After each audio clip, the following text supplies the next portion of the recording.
दोस्तों नमस्कार। मैं आपका मित्र सुभाष चंद्र अपने YouTube चैनल तेरी बात मेरी बात पर आपका हार्दिक स्वागत करता हूं। आज हम चर्चा करेंगे सुप्रीम कोर्ट के उस फैसले पर जिसमें उन्होंने 370 को हटाए जाने को वैध ठहराया है। सुप्रीम कोर्ट ने आज कपिल सिब्बल और अन्य वकीलों की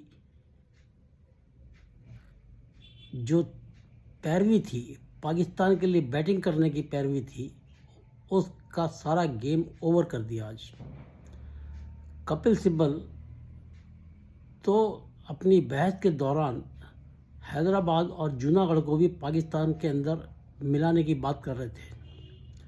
आज सुप्रीम कोर्ट ने अपने फैसले में बड़ा साफ कहा है कि 370 को हटाना कोई असंवैधानिक कार्य नहीं था और ये कोई प्रेसिडेंट ऑफ इंडिया का मेलाफाइड एक्शन नहीं था, दुर्भावनापूर्ण एक्शन नहीं था।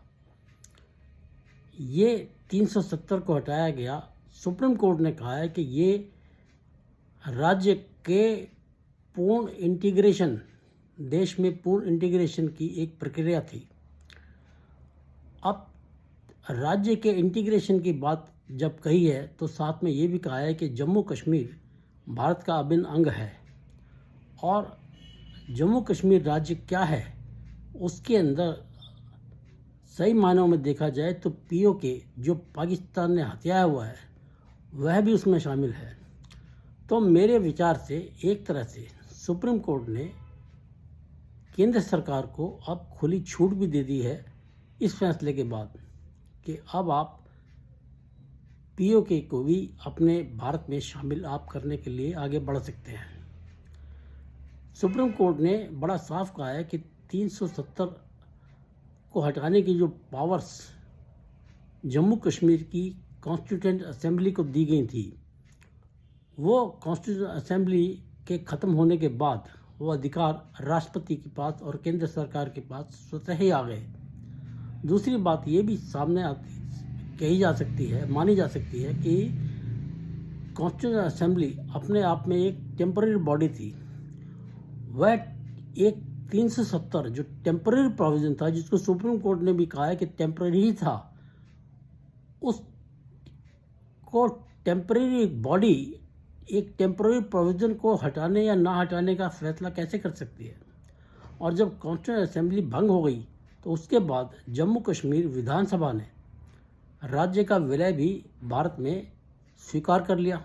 जब स्वीकार ही कर लिया तो क्योंकि राज्य विधानसभा के पास तो जनमत था, कॉन्स्टिट्यूएंट असेंबली के पास जनमत नहीं था। तो जब जनमत वाली एक सरकार ने राज्य का विलय भारत में एक्सेप्ट कर लिया तो 370 की अहमियत अपने आप ही ख़त्म हो गई।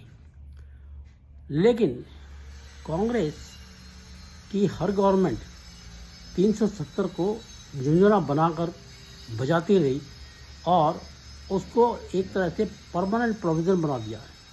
इन याचिकाकर्ताओं ने, कपिल सिब्बल एंड कंपनी ने ये दलील दी कि जब कॉन्स्टिट्यूएंट असेंबली भंग हो गई और उसने रिकमेंड नहीं किया 370 ख़त्म करने के लिए, तो केंद्र सरकार उसको ख़त्म नहीं कर सकती और ये तो प्रोविज़न परमानेंट हो गया।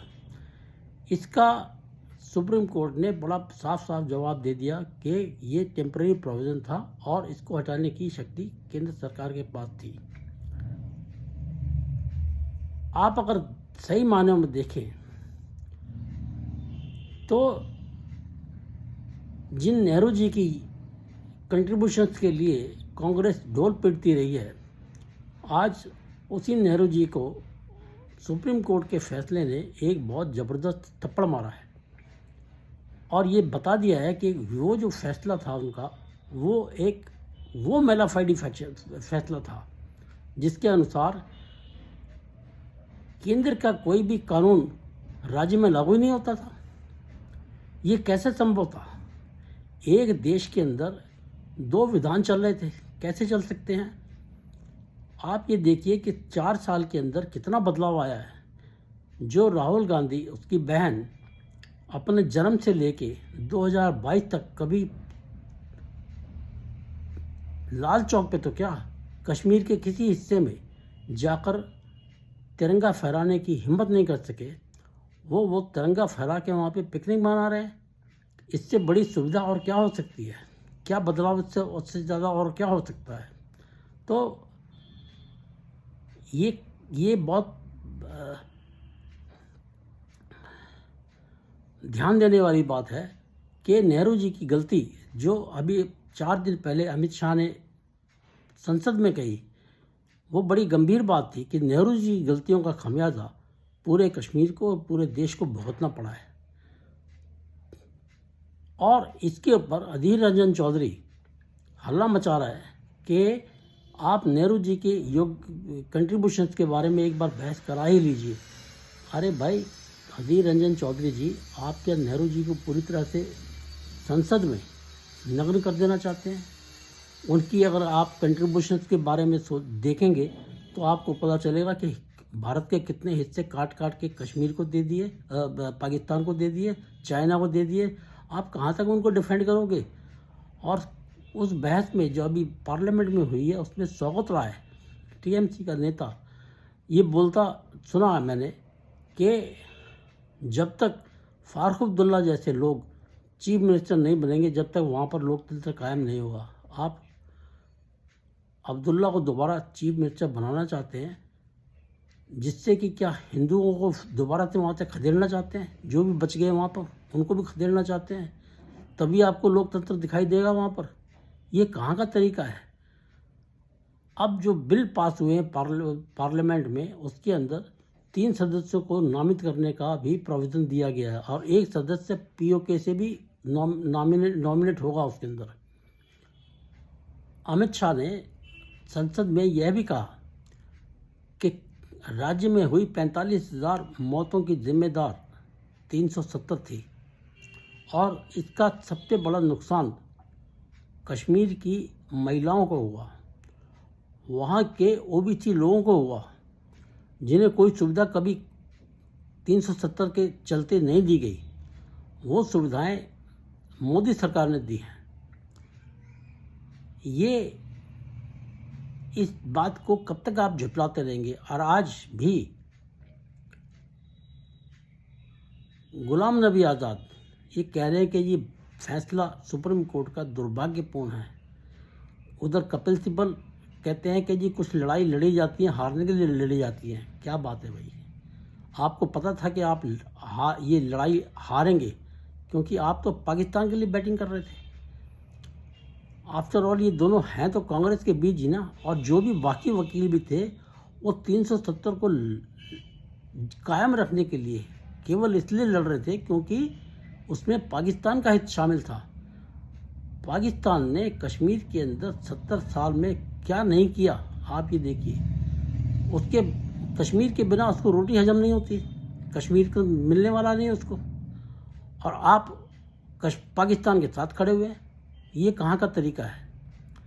आपका आज चैप्टर सारा ख़त्म कर दिया। कल सबसे बड़ी बात तो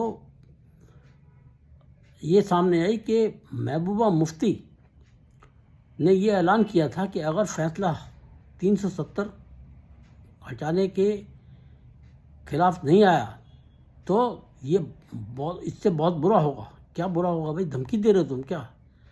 यही महबूबा मुफ्ती ये हल्ला ठोका करती थी कि अगर 370 हटा दिया तो तिरंगा उठाने वाले नहीं मिलेंगे। आज कश्मीर में जगह जगह तिरंगे फहराए जा रहे हैं, वहाँ अमन और शांति है बिल्कुल, और आप ये अभी भी धमकी दे रहे हो कि जी अगर 370 आपने कायम नहीं किया तो हम तो वहाँ पे बहुत कुछ हो जाएगा। क्या हो जाएगा भाई? कितनी धमकी दोगे? आज 370 के हटाने के फैसले को वैध ठहराने के बाद मैं तो कहता हूँ मुफ्ती को, महबूबा मुफ्ती को और फारूक अब्दुल्ला को और कपिल सिब्बल जैसे लोगों को पाकिस्तान ही चले जाना चाहिए। इनका दिल अगर वहाँ बसता है तो वहीं जाके बैठें, वहाँ पता चलेगा फिर कितनी आपको इज्जत मिलती है और कितनी लिबर्टी मिलती है, कितनी आज़ादी मिलती है। जो आज़ादी आपको भारत में मिली हुई है, जिसका आप दुरुपयोग कर रहे हैं।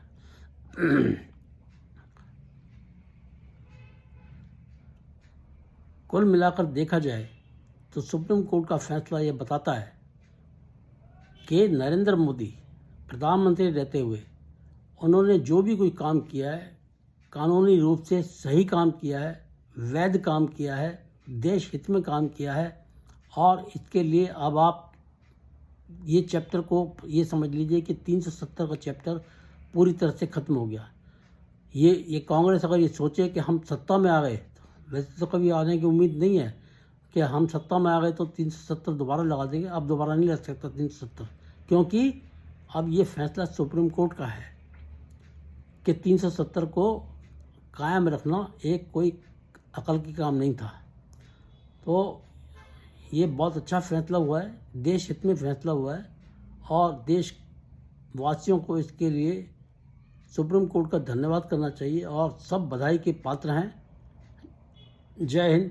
आपसे गुजारिश है कि आप मेरे कंटेंट्स को लाइक करें, शेयर करें और मेरे चैनल को सब्सक्राइब करें अगर अभी तक नहीं किया है। धन्यवाद।